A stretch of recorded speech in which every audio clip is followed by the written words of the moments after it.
وَيَقُولُ الْإِنسَانُ وَإِذَا مَا مِتُّ لَسَوْفَ أُخْرَجُ حَيًّا، اور یہ انسان کہتا ہے حیران ہو کر، کیا میں جب مر جاؤں گا تو پھر مجھے زندہ کر کے اٹھا لیا جائے گا؟ یعنی یہ وہ لوگ ان میں سے کہ جو بعث بعد الموت کے منکر تھے. میں نے بارہا آپ کو بتایا کہ اکثر و بیشتر تو وہ مانتے تھے، لیکن وہ کہتے تھے کہ وہاں ہمیں چھڑانے والے ہیں، ہمارے شفعاء ہیں، ہؤلاء شفعاؤنا عند اللہ. تو بعث بعد الموت کے وہ منکر نہیں تھے، لیکن ایک طبقہ ان میں ایسے لوگوں کا بھی تھا. اب یہ ان کی بات ہو رہی ہے. وَيَقُولُ الْإِنسَانُ وَإِذَا مَا مِتُّ لَسَوْفَ أُخْرَجُ حَيًّا، کہ جب میں مر جاؤں گا پھر مجھے دوبارہ اٹھا لیا جائے گا اور نکال دیا جائے گا. اولا یذکر الانسان، تو کیا اس انسان کو یہ یاد نہیں ہے، انا خلقناہ من قبل ولم یک شیئا، کہ وہ کچھ بھی نہیں تھا اور ہم نے اسے پیدا کیا ہے. تو کیا مشکل ہے ہمارے لیے دوبارہ اس کو پیدا کر دینا؟ کیا تھا وہ پہلے، اس کی کیا حقیقت تھی؟ یعنی جہاں سے ہم اپنے آپ کو جانتے ہیں وہ بھی ظاہر بات ہے کہ ایک نطفہ ایک ہے، اس سے ہمارا آغاز ہوا، یہ تو سبھی جانتے ہیں نا. تو اس سے اللہ تعالیٰ نے اگر انسان بنا دیا ہے تو کیا اللہ تعالیٰ دوبارہ تمہیں پیدا نہیں کر سکتا؟ فَوَرَبِّكَ، تو قسم ہے تیرے رب کی، لَنَحْشُرَنَّهُمْ وَالشَّيَاطِينَ، ہم جمع کریں گے ان سب کو بھی اور تمام شیطانوں کو. ثُمَّ لَنُحْضِرَنَّهُمْ حَوْلَ جَهَنَّمَ جِثِيًّا، اور پھر ہم سب کو جمع کر لیں گے جہنم کے گرد کہ یہ اپنے گھٹنوں کے بل گرے ہوئے ہوں گے. ثُمَّ لَنَنزِعَنَّ مِن كُلِّ شِيَّةٍ أَيُّهُمْ أَشَدُّ عَلَى الرَّحْمَٰنِ عِتِيًّا، پھر ہم ہر گروہ میں سے، ہر قوم میں سے پھر نکالیں گے کون ہیں وہ جو سب سے زیادہ اکڑنے والے تھے رحمان کے مقابلے میں. بلاؤ ادھر سے ابو جہل کو اور بلاؤ ادھر سے عقبہ ابن ابی معیط کو، ہر گروہ میں سے جو سب سے زیادہ اللہ کا کی اس کے ساتھ گستاخی کرنے والا اور سب سے زیادہ تکبر کرنے والا تھا، پھر اس کو آگے نکال کر نمایاں کیا جائے گا. ثم لنحن اعلم بالذین هم اولی بها صلیہ، پھر ہم خوب جانتے ہیں ان لوگوں کو کہ جو بہت زیادہ قابل ہوں گے اور سب سے پہلے داخل ہونے والے ہوں گے اس جہنم کے اندر. وَإِن مِّنكُمْ إِلَّا وَارِدُهَا کان علی ربک حتما مقضیا، اور تم میں سے کوئی بھی نہیں ہے مگر یہ کہ اسے ایک مرتبہ جہنم پر آنا ہوگا. یہ فیصلہ ہے تیرے رب کا حتمی، طے شدہ، حتما مقضیا.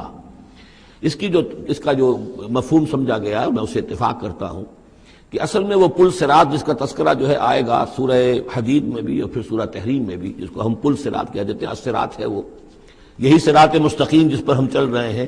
یہ عالم برزخ کے اندر جا کر اور قیامت کے دن جو ہے یہی پل صراط بن جائے گا اور یہ جہنم کے اوپر ہوگا. گویا کہ اس پر سے گزر کر لوگ داخل ہوں گے جنت کے اندر، تاکہ مشاہدہ کر لیں کہ اللہ تعالیٰ نے کس چیز سے ہمیں بچایا ہے. اور وہاں پر جو جہنمی ہیں وہ ٹھوکریں کھا کھا کر اس میں گرتے جائیں گے چونکہ ان کے پاس روشنی نہیں ہوگی. یہ مضمون جو ہے کھل کر آئے گا سورہ حدید میں اور سورہ تحریم میں. تو یہ فرمایا کہ آنا تو ہر ایک کو پڑے گا، ہر انسان کا گزر اس پر ہوگا، تاکہ اور اس میں یہ کہ یقیناً جو بچا لیے جائیں گے ان کے دل میں کس قدر اللہ تعالیٰ کی کہ اس رحمت کا اور مغفرت کی قدر کتنی ہوگی کہ اللہ نے ہمیں کس انجام سے بچایا ہے. وَإِن مِّنكُمْ إِلَّا وَارِدُهَا كَانَ عَلَىٰ رَبِّكَ حَتْمًا مَّقْضِيًّا ثُمَّ نُنَجِّي الَّذِينَ اتَّقَوْا، پھر وہاں سے ہم نجات دے دیں گے، بچا کر لے جائیں گے ان لوگوں کو جنہوں نے کہ تقویٰ کی روش اختیار کی تھی دنیا میں. وَنَذَرُ الظَّالِمِينَ فِيهَا جِثِيًّا، اور چھوڑ دیں گے ظالموں کو اسی میں پڑے ہوئے، وہ وہاں پر پڑے جائیں گے، گرتے جائیں گے اور اہل ایمان اور اہل تقویٰ نکل جائیں گے. وَإِذَا تُتْلَىٰ عَلَيْهِمْ آيَاتُنَا بَيِّنَاتٍ، اور جب انہیں ہماری روشن آیات پڑھ کر سنائی جاتی ہیں، قَالَ الَّذِينَ كَفَرُوا لِلَّذِينَ آمَنُوا، تو کہتے ہیں یہ کافر لوگ اہل ایمان سے، اَيُّ الْفَرِيقَيْنِ خَيْرٌ مَّقَامًا وَأَحْسَنُ نَدِيًّا،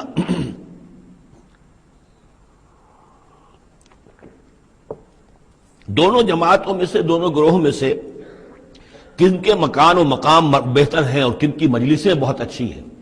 یعنی اے مسلمانوں دیکھو، تم اور تمہارے رسول محمد صلی اللہ علیہ وسلم اور ان کے گرد جو لوگ بیٹھے ہوتے ہیں، نہ ان کے پاس دنیاوی دولت ہے، نہ حیثیت ہے، نہ وجاہت ہے.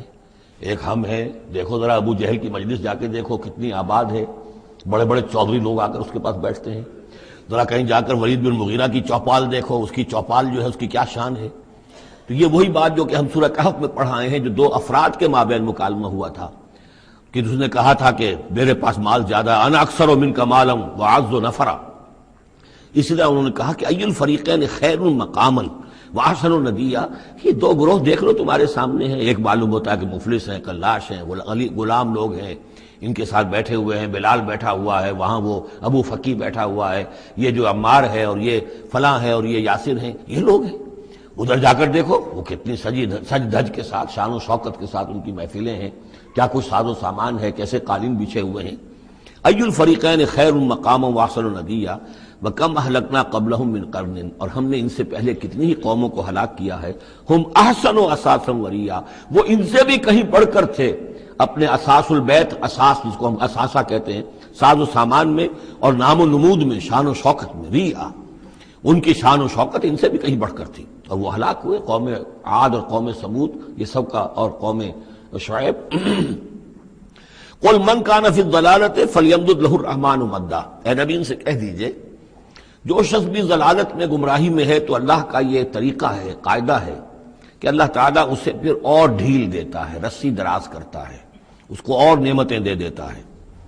حتیٰ اذا رأوا ما یوعدون، یہاں تک کہ جب اچانک وہ وقت آ جائے گا کہ جس کے ان کو دھمکی دی جا رہی ہے، اما العذاب و اما الساعہ، یا تو دنیا میں عذاب آ جائے، عذاب ہلاکت، عذاب استحصال، یا قیامت، فسیعلمون، تب وہ جان لیں گے، من ہوا شر مکانا واضعف جندا، کہ کون ہے جو اپنے مقام اور مرتبے کے اعتبار سے بدتر ہے، اور کون ہے کہ جو لشکر اور اپنے لاؤ لشکر کے اعتبار سے کمزور تر ہے۔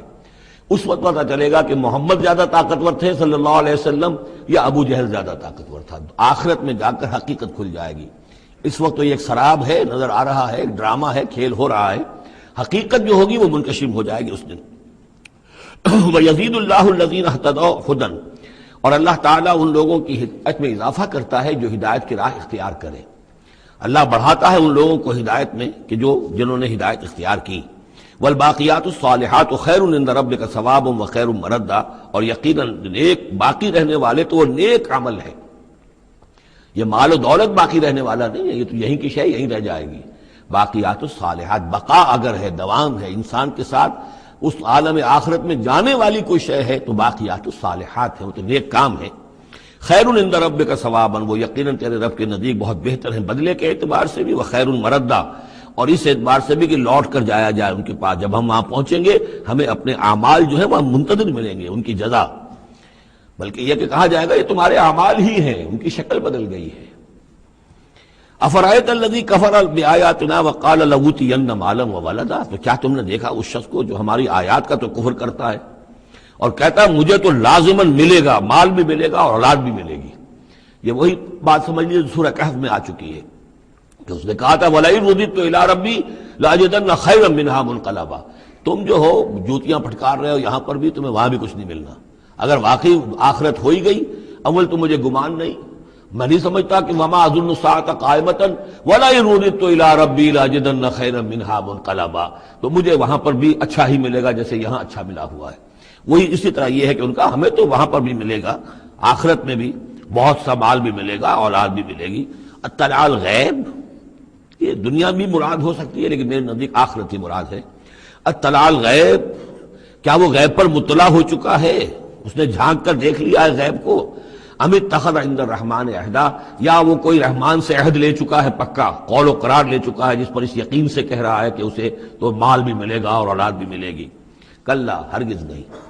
سنکتب ما یقول، جو کچھ یہ کہہ رہا ہے وہ ہم لکھ لیں گے تاکہ جواب دہی پوری کرنی پڑے کہ کیا کیا بکواس تم کیا کرتے تھے۔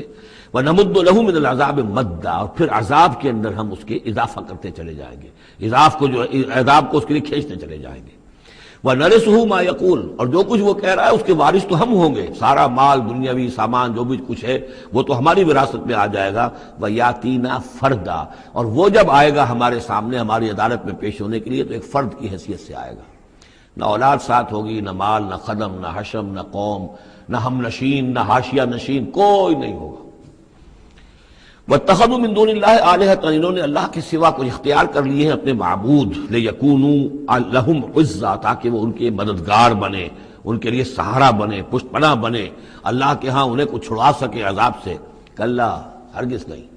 سَيَكْفُرُونَ بِعِبَادَتِهِمْ، وہ تو ان کی عبادت کا انکار کریں گے، جیسا کہ پہلے بھی آ چکا ہے، وہ فرشتے ہوں، اولیاء اللہ ہوں، انبیاء ہوں، حضرت عیسیٰ ہوں، شیخ عبد القادر جیلانی ہوں، کوئی بھی ہو، ان کا تو مانگو تو کفر کرے گا، تم کیا کہہ رہے ہو، ہمیں تو معلوم بھی نہیں تھا کہ تم ہم سے دعائیں کرتے رہے اور ہمیں سمجھتے رہے کہ ہم تمہیں چھڑا لیں گے۔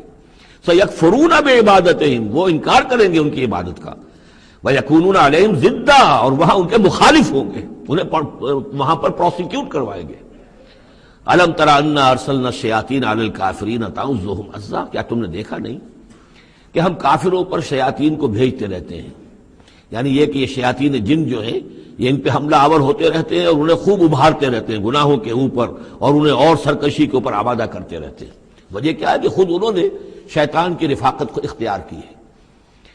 فلا تعجل علیہم، اب یہ مضمون یہاں دوسری مرتبہ آ گیا، عجلت نہیں، فلا تعجل علیہم۔ ایک تو فرمایا قرآن مجید کے ضمن میں عجلت نہ کیجیے، اس کی جو بھی تنزیل ہے وہ اللہ تعالیٰ کی حکمت کے تحت جو اس میں تدریج ہے اسی کو آپ سمجھیے کہ خیر اسی میں ہے، آپ کا شوق اپنی جگہ ہے، لیکن یہ کہ ایک دوسری بات فلا تعجل علیہم، ان کے بارے میں بھی آپ جلدی نہ کیجیے۔ ایسا نہ ہو کہ آپ کے دل میں یہ خیال آئے کہ اب ان کفار مکہ کی رسی جو ہے مزید دراز نہیں ہونی چاہیے، اب ان کو پکڑ لیا جانا چاہیے، انہوں نے حد کر دی ہے۔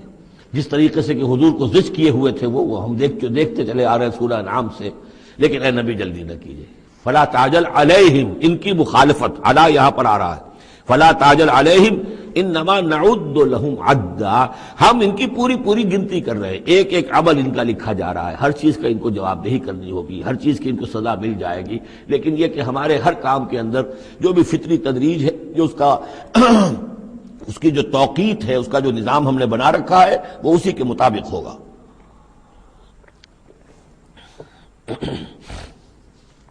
یوم نحشر المتقین الی الرحمن وفدا، یاد کرو جس دن کی ہم جمع کریں گے اہل تقویٰ کو، وہ رحمان کی طرف آئیں گے مہمانوں کی صورت میں، جیسے مہمانوں کا استقبال ہوتا ہے، وفد آیا ہے۔ وَنَسُوقُ الْمُجْرِمِينَ إِلَىٰ جَهَنَّمَ وِرْدًا، اور جو مجرم ہیں انہیں ہم دھکیلیں گے، دھکے دیں گے، ہانک کر لے جائیں گے جہنم کی طرف، جیسے کہ کوئی پیاسے جانور جاتے ہیں گھاٹ کی طرف۔ لا يملكون الشفاعة الا من اتخذ عند الرحمن عہدا، کسی کے بھی کوئی شفاعت کام نہیں آئے گی سوائے اس کے کہ جس نے رحمان کے پاس اپنا ایک مقام حاصل کر لیا ہے، یعنی ایک شخص جو ہے بنیادی طور پر اللہ کے ساتھ اس نے اپنا عہد نبھایا ہو، اللہ کی بندگی کر رہا ہو، کوئی خطائیں ہو گئی ہیں، کوئی غلطیاں ہو گئی ہیں، جیسے کوئی پھسل جاتا ہے، کوئی کمزور بھی ہوتا ہے انسان، ایسے لوگوں کے لیے تو شفاعت مفید ہو سکتی ہے، لیکن جو سرے سے اس عہد کی خلاف ورزی کر رہے ہو، جو بجائے مشرق کے ان کا رخی مغرب کی طرف ہو، بجائے کعبے کے ان کا رخی جو ہے کسی اور شے کی طرف ہو، تو ظاہر بات ہے کہ ان کے لیے شفاعت نہیں ہے۔ وَقَالُوا اتَّخَذَ الرَّحْمَنُ وَلَدًا،